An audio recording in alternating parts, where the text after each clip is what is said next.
Welcome to the Wardrobe of Woe, and in today's video we're going to be going over the Soulblight Gravelords Battleline options. First up are the Deadwalker Zombies. These are your more offensively minded generic infantry battleline. They have a stat line of 4-inch move, 10 bravery, 1 wound, and they don't get a save.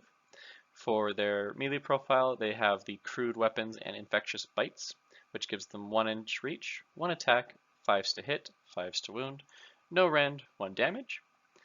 For unique abilities, they are eligible to fight within 3 inches instead of, or within 6 inches instead of 3, and they can pile in 6 inches as well.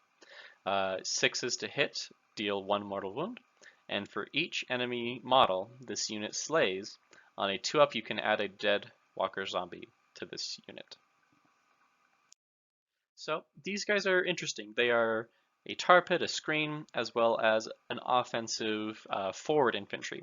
They are good against armored units because of their mortal wounds, and for the best results, they will last longest against horde infantry because of their ability to kill an enemy model and bring it back as a Deadwalker zombie. If you're wanting to use them efficiently, take them in 40 or 60 man squads because you want as many of them as you can get. The fact that they do not have a save means they're not very durable. They win and they survive by just having more bodies than the enemy can dish out damage. And being able to get models back after killing a unit, or not a unit, sorry, a model is helpful for their durability. Next we have the Deathrattle Skeletons. These guys are the bit more defensive or behind infantry. They will generally stick behind a Deadwalker zombie blob, or they work better as defense, really. Their stat line is 4-inch move, 10 bravery, 1 wound, and a 5-up save. For melee profiles, they have the Ancient Blade or Spear, 1-inch reach, 1 attack, 3s to hit, 4s to wound, no rend, 1 damage. And the leader of the unit can have the Champion's Mace or Halberd. They have 1-inch reach, 2 attacks, 3s to hit, 3s to wound, no rend, 1 damage. For other unique abilities, 1 and 10 can have a standard or a banner, which lets them reroll 1s for their Deathless Minions roll. So if you're unaware what Deathless Minions is, it's an allegiance ability for Soulblight Gravelords, which gives the units that have access to Deathless Minions a 6-up ward. So getting to reroll 1s for your ward save is really powerful, and it adds a lot to their durability. Also, when you pick this unit to fight, roll a dice for each model that was slain this phase, and on a 4-up you can reanimate them. So it's a good little durability buff, so you don't have to necessarily pick them first to fight, because if you want to, you can pick some of your higher priority combats and then just know that this is going to be okay and that you can potentially bring back a portion of whatever damage your opponent does to this unit. So that's a good durability buff for them. They are a tar pit, a screen, and a defensive infantry unit. They're there to just hold the line and be something your enemy has to deal with. If you're wanting to utilize Deathrattle Skeletons, you want to take them in squads of 20 to 30 to ensure they are not wiped out, so you can bring more back and utilize their defensive properties. Last, for the universal battleline options, we have the Direwolves. For stat line, they have 10-inch move, 10 bravery, 2 wounds, and a 5-up save. For melee profiles, they have the Rotting Fangs and Claws, 1-inch reach, 2 attacks, 3 for the leader, 4s to hit, 4s to wound, no rend, 1 damage. And if they make a charge roll, they get +1 to hit and wound for their Rotting Fangs and Claws. So this is a light skirmish cav battleline option. They're there to flank enemies and attack lightly defended objectives, and they are a faster unit that isn't necessarily a dedicated horse cavalry. So what I mean by this is, in a standard unit, there will be 10 direwolves instead of the 5 that is standard for horse cavalry. So you're getting more bodies at roughly the same cost and speed. So they have a little bit more staying power just because there's more of them. If you're wanting to utilize direwolves, I would take them in squads of 10. on to the conditional battle line options. This is where a lot of the more interesting stuff happens. I think that these are where Soulblight Gravelords shine, is in their conditional battle line. And let's get on to it. First up, we have Black Knights. In order to take them as battle line, you must be in the Legion of Blood subfaction. They have a 12-inch move, 10 bravery, 2 wounds, and a 5-up save. Their melee profile, they have the Barrow Lance, which is 2-inch reach, 2 attacks, 3 for leader, force to hit, force to wound, no rend, 1 damage.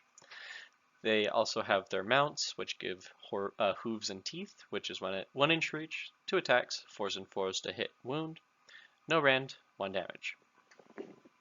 Similar to the Deathrattle Skeletons, 1 in 5 can have a banner, which lets them reroll 1s for deathless minions, and 1 in 5 can have a horn, which makes their charge rolls be a minimum of 6.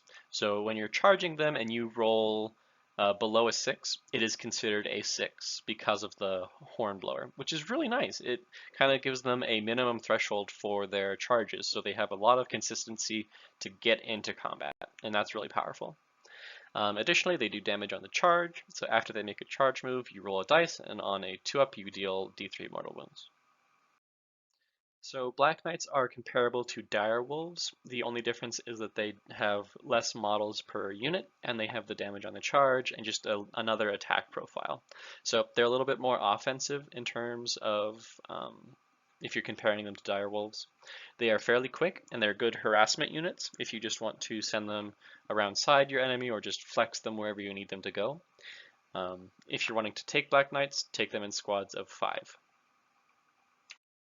Next up, we have the stars of the show here, the Blood Knights.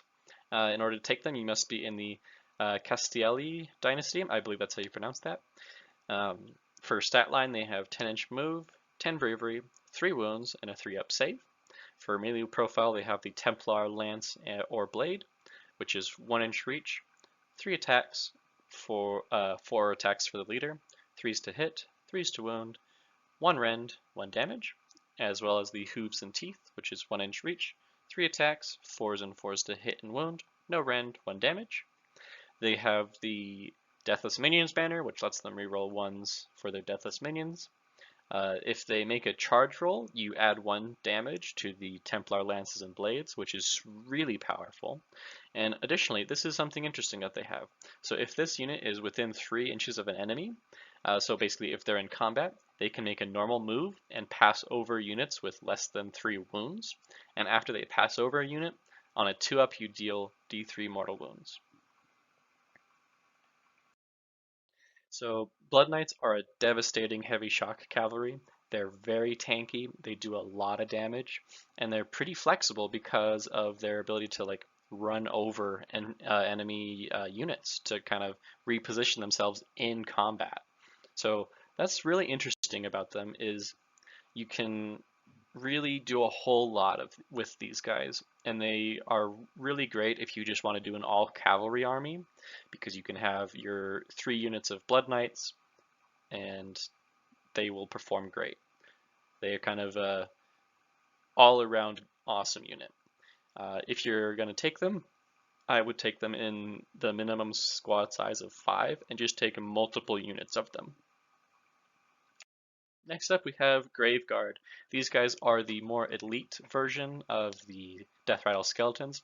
Unfortunately, they did not get a model update with the Soulblight Gravelords release, but that's okay. They still perform great on the battlefield. In order to take them, you must have a Wight King General. For their stat line, they have a 4-inch move, 10 bravery, 1 wound, and a 5-up save.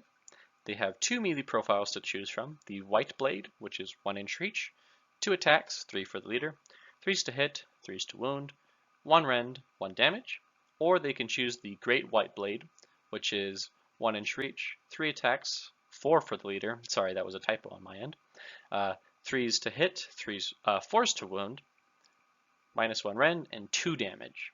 1 in 5 can have the banner, which gives them that rerolling 1s for deathless minions.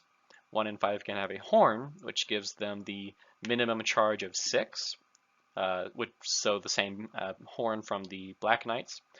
and 6s to wound, deal 1 mortal wound in addition to normal damage. If you arm them with the white blades, they get a +1 to their save characteristic. Graveguard are pretty scary offensive infantry units. These guys are your damage dealers, and they are pretty nuts in terms of killing power. For your raw infantry and your foot soldiers, this is where your offensive power is going to come from. They are good against armored units because of their rend as well as the mortal wounds on their 6s to wound. So these guys are just ready to get down and deal damage. If you're wanting to maximize their efficientness, take in squads of 20 to 30 and equip them with the Great White Blades. I am of the philosophy that you want to play to a unit's strengths rather than try to mitigate some of their weaknesses. So I think giving them more offensive power to make them as killy as possible is the best way to utilize them. But the White Blades and Shields is not a bad option if that's what you want to go for. Next up, we have the Zombie Dragon. In order to take these as Battleline, you must have them in the Avengorii subfaction. For a stat line, they have a degrading move profile that starts at 14-inch move, 10 bravery, 14 wounds, and a 4-up save. They have 2 melee profiles, both of which are pretty good. The Snapping Maw, which is 3-inch reach, 3 attacks, 4s to hit, 3s to wound, 2 rend, d6 damage. Swordlike Claws, 2-inch reach, a degrading attack profile, 4s to hit, 3s to wound, 1 rend, 2 damage. And then they have a Pestilence Breath missile profile. It has 9-inch reach, 1 attack, 3s to hit, a degrading profile for wounds, 3 rend, and d6 damage. But something special about this Pestilence Breath is that before you use it, you roll a dice, and if the roll is equal to or less than the number of models in your target unit, it auto hits. Zombie dragons are pretty neat. They are a massive monster. They're good damage dealers, and they're good against armor with all of their rend. Like most monsters of this category, I would use it as a hammer to kind of crash into enemy lines and just go to town. They're pretty scary. Next up, we have another large monster, the Terrorgheist. Similar to the Zombie Dragon, you must be in the Avengorii subfaction to take it. And it has a lot of similar stats and a lot of similar roles to the Zombie Dragon. It has a degrading move profile starting at 14-inch move, 10 bravery, 14 wounds, 4-up save. For the melee profiles, it has the Fanged Maw, which is 3-inch reach, 3 attacks, 4s to hit, 3s to wound, 2 rend, d6 damage. And then they have the Skeletal Claws, which is 2-inch reach, and then a degrading attack profile, 4s to hit, 3s to wound, 1 rend, d3 damage. And then they have a missile profile, the Death Shriek, has a 10-inch reach, 1 attack, and then it is a little bit funky in that you roll a dice and add the value that is on the damage chart. And if the roll plus the value on the damage chart is greater than the target's bravery, the enemy suffers the difference between your roll and their bravery. So this is a pretty situational missile profile, but against certain enemy units that have low bravery, it could deal a fair amount of mortal wounds. As for unique abilities, it deals d3 mortal wounds to each enemy unit within 3 inches when the model is slain. And here's the big one. 6s to hit with the Fanged Maw deal a flat 6 mortal wounds. That's pretty powerful. So I would consider the Terrorgheist a side grade to the Zombie Dragon. It is a bit more expensive, but it has a higher damage potential if it swings high. So the Zombie Dragon is a little bit more consistent, but the Terrorgheist can peak a lot higher than the Zombie Dragon. The range attack is situational, but it can be pretty useful. To maximize the efficiency of Terrorgheist, I would just use them similar to a Zombie Dragon or any large monster, use it as a hammer, and use it to do monstrous actions and score points with a monster. Last but not least, we have the Vargheists. They must be in the Legions of Night subfaction if you want to take them as Battleline. For stat line, they have 12-inch move, 10 bravery, 4 wounds, and a 5-up save. For their melee profile, they have Murderous Fangs and Talons, 1-inch reach, 3 attacks, 4 for the leader, 3s to hit, 3s to wound, 1 rend, 2 damage. For unique abilities, they have 6s to hit, score 2 hits, and they can deep strike. So if you don't know what a deep strike is, that is when you put a unit off to the side when you're setting up your models on the board before the first battle round, and you say that it is in deep strike. Then at the end of any of your movement phases, you can have it come down from deep strike and basically pop up anywhere on the board outside of 9 inches of the enemy. And that is a really powerful trick to have in your back pocket because it kind of forces the enemy to think about, oh, is he going to bring down his Vargheists now, and do I need to protect my backline? Or it kind of has a little bit of tactical edge on it. For the battlefield roles of Vargheists, they are a powerful deep strike threat, and they are also a good flex damage dealer. You can kind of keep them in your back pocket and put them where you need to be, or just generally have a little bit of tactical flexibility when you have some Vargheists. To maximize their efficientness, I would take in squads of 3. Bigger units would kind of slow them down per se, or make it harder for them to maneuver, or generally do what they need to do. So that was the Soulblight Gravelords Battleline options. If you enjoyed the video, please leave a like or a comment, and if you enjoy this type of content, consider subscribing. This has been the Wardgrove of Will, and I'll see you guys next time.